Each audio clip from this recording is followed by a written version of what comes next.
Welcome to Madison HD Sportsnet, presented by the JMU Alumni Association. I'm here with head volleyball coach Lauren Steinbrecher. Lauren, thanks for joining us. Thanks.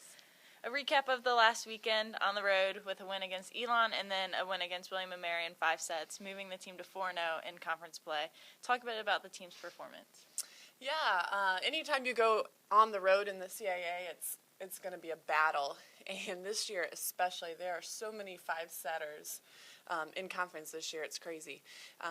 But we went to Elon first, and again, they came out strong, and they run a offense that's kind of hard because you can't scout for it. All their pins play both sides, and they move around a lot. And so I thought offensively we did a nice job Friday night, but defensively we struggled with tip coverage and just block setups and those kind of things. So we'll definitely get in there this week and work on defense. But I thought Elon did a great job offensively. And then Sunday we played at William and Mary in what was just a crazy match. It was almost like there were 4 teams there, and like a good JMU and a bad JMU, a good William and Mary and a bad William and Mary.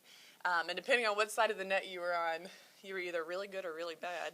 And then the 5th set was a close battle. But yeah, hats off to William and Mary. I thought they did a really good job offensively and just put a ton of pressure on us.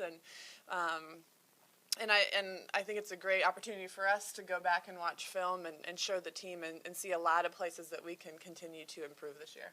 And then we've seen some recent performances of people coming off the bench and making big impacts. Yeah. What does that say about the whole entire team effort?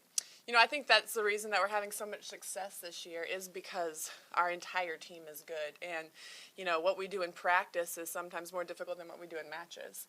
And, the one that comes to mind is Kate Whitmire, who has not had a starting role but has had a huge role on this team and has helped us win a lot of matches and definitely helped us train and has done a nice job. But same thing in the middles. Like we have 3 really strong middles that I feel confident playing any of them.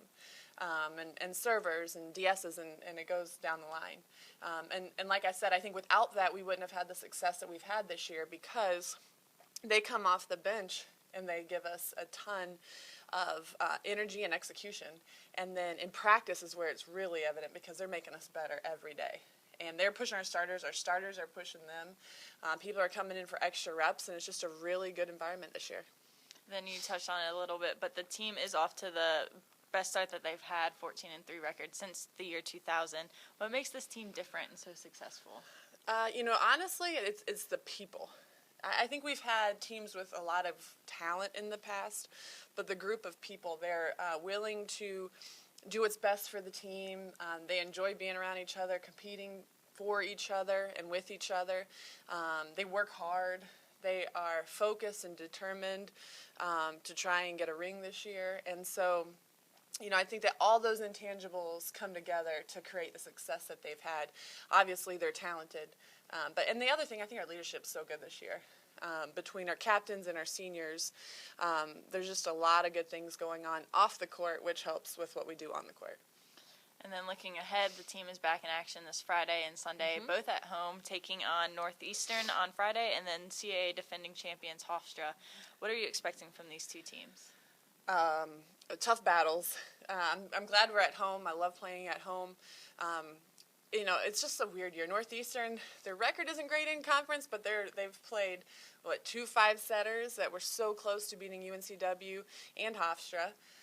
Beat Elon, and I mean they're going to battle. They're going to be ready to go. They continue to get better all season. And then Hofstra's clearly 5-0 with 4 5-setters. Defending champs, they're going to come in, wanting to take us down, absolutely. So we're going to train hard this week, specifically on defense, but also on our offense, and be ready to battle. And I think both matches are going to be point for point, where we have to execute each point to get the W. Well, fans coming out and support the volleyball team this weekend as they have, like we said, 2 matches at home, starting with Northeastern, 7 p.m. on Friday. And Lauren, thanks so much for joining us. Thanks.